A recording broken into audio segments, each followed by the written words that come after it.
Les actus foot du mercredi 1er juillet 2026, les gars, on commence avec Michael Olise et on apprend que Kylian Mbappé essaie de convaincre Michael Olise de rejoindre le Real Madrid, les gars. Et je suis d'accord avec Kylian, les gars, parce que lorsqu'on regarde la performance de Michael Olise hier lors du match en Coupe du Monde contre la Suède, les gars, c'était une performance totalement incroyable et énorme que nous a montré Michael Olise, les gars. On espère que Kylian Mbappé va réussir à convaincre le joueur français de rallier le Real Madrid. On continue avec le défenseur de l'Inter de Milan, donc il s'agit de l'Italien Alessandro Bastoni, et on apprend que le Real Madrid travaille pour la signature du défenseur italien dont le joueur veut rejoindre le club madrilène. Fabrizio Romano nous apprend que le Real Madrid a besoin de départ pour signer un milieu de terrain et un défenseur, donc Raúl Asensio est mis en vente par le Real Madrid, les gars. L'effectif est trop grand, le club doit vendre. On revient sur Kylian Mbappé, les gars, avec la performance qu'il a montré hier lors du match contre la Suède.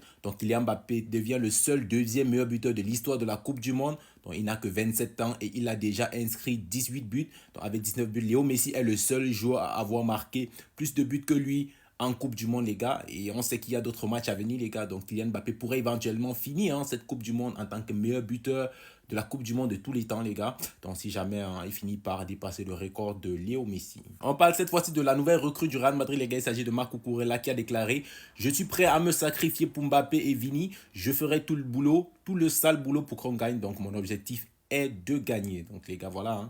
Donc il n'est pas dans cette affaire. Mbappé ne défend pas et tout. Donc lui, il dit qu'il va défendre. Et voilà, les attaquants vont marquer. On continue, les gars, avec le joueur ivoirien Yann Diomandé, donc qui intéresse fortement le Paris Saint-Germain.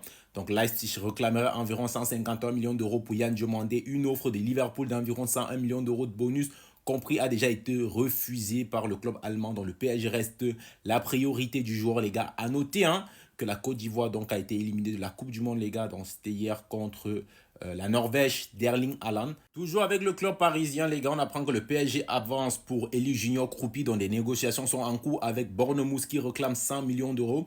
Donc il est identifié comme un potentiel successeur de Gonzalo Ramos, nous informe le journal Team Talk. Et oui, les gars, here we go pour Matheus Fernandes.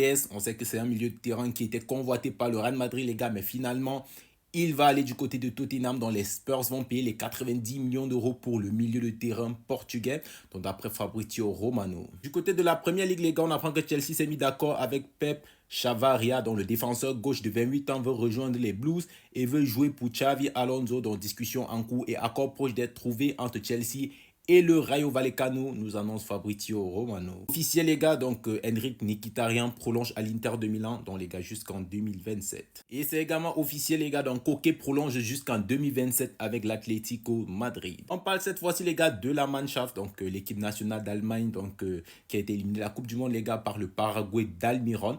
Donc Jürgen Klopp pourrait être ouvert à l'idée de devenir le sélectionneur de l'Allemagne si l'occasion se présente, nous annonce Fabrizio Romano. On termine cette séquence, les gars, avec les éloges du journal Marca pour l'attaquant du Bayern de Munich, Michael Olise. Donc ils ont dit: s'il faut vendre le Bernabeu pour acquérir Michael Olise, qu'il en soit ainsi. Le journal Marca a été complètement choqué du niveau affiché par Michael Olise, donc mention spéciale à Olise avec tout le respect que l'on doit à Mbappé. Donc Kylian joue exceptionnellement bien et il ne faut pas minimiser ses performances, mais l'ailier du Bayern Munich lui facilite grandement la tâche, à tel point qu'on en oublie parfois que Dembélé, auteur d'un excellent match, est un candidat sérieux au Ballon d'Or. Il n'a pas manqué hier alors qu'il aurait pu inscrire 3 ou 4 buts, mais il compte déjà 5 passes décisives en 4 matchs. Félicitations aux joueurs français.